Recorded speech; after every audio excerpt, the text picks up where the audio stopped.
when I was permanent secretary, the diplomats on the ground were always arguing to me, let us stay, let us stay. And we had to make very difficult decisions to get them out. If you're going to mount an operation like this in a very complicated and dangerous situation, what you need is a permissive environment. And that is what the government has been saying it hasn't had or hasn't felt there's been for the last few days, which is why they've been criticised for not trying to do this earlier.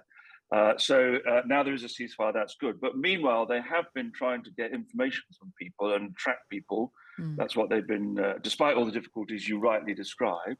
And of course, hopefully, a lot of people who are British passport holders would have registered with the embassy. So they've got a hope. But it's still very difficult. As you know, they evacuated the British embassy, although I understand they're now sending diplomats in as a sort of advance party in order to do this work.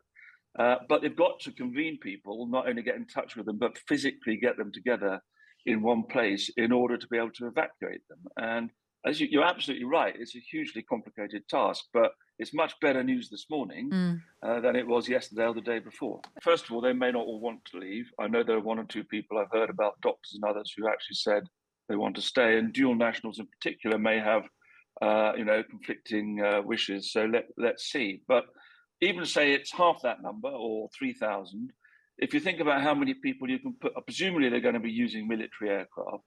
I think it'd be quite difficult to fly civilian aircraft in, but let's see. But say you can get 100 or maximum 150 or so into an aeroplane, then you begin to see it's a lot of flights you've got to put on and organise people and get on. So it is a big task. And the key thing, I think, is going to be whether this ceasefire holds for long enough for them to be able to do this. Do you think it looks bad that the ambassador was on holiday when this happened? Well, I mean, not really, to be honest with you. I mean, people have to take holidays. Working in a country like that is incredibly demanding for diplomats. And why not? They have to take leave. It's very unfortunate that he was on leave when this happened, and I'm sure he will be the first person to regret that. And by the way, I do want to say, there's been a lot of criticism about the evacuation of British diplomats. I don't know what the precise threat level was, but I know from my own experience that they will have.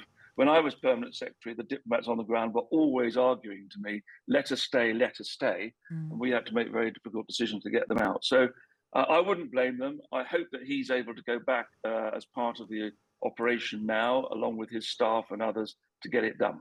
In Afghanistan, we had a military presence there. There was an airport open.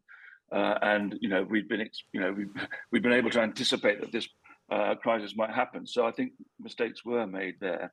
My own experience when I was running the Foreign Office was more with the Arab Spring in sort of 2011 and 12 in Libya, in Egypt, in Yemen, and it was very difficult. And we experienced a lot of problems in getting people out. These things are not easy.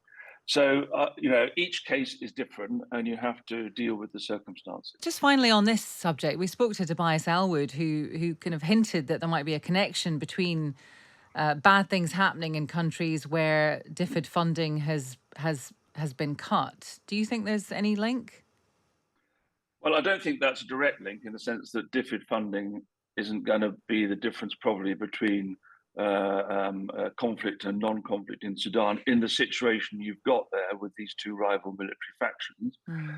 So let's not exaggerate it. On the other hand, I think it is very regrettable that we have cut British aid spending in the way we have, and that it's also been diverted, a lot of it actually away from programs overseas in needy countries like Sudan into domestic programs, for example, for settling Ukrainian refugees, important as that is. So, I wouldn't say there's a direct line between the two, but this does emphasize how important it is that we are active in the world trying to help in countries like Sudan, where there are big problems, conflict situations, poverty, and instability, because it's a shared interest we all have, as we're seeing now, in trying to avoid that.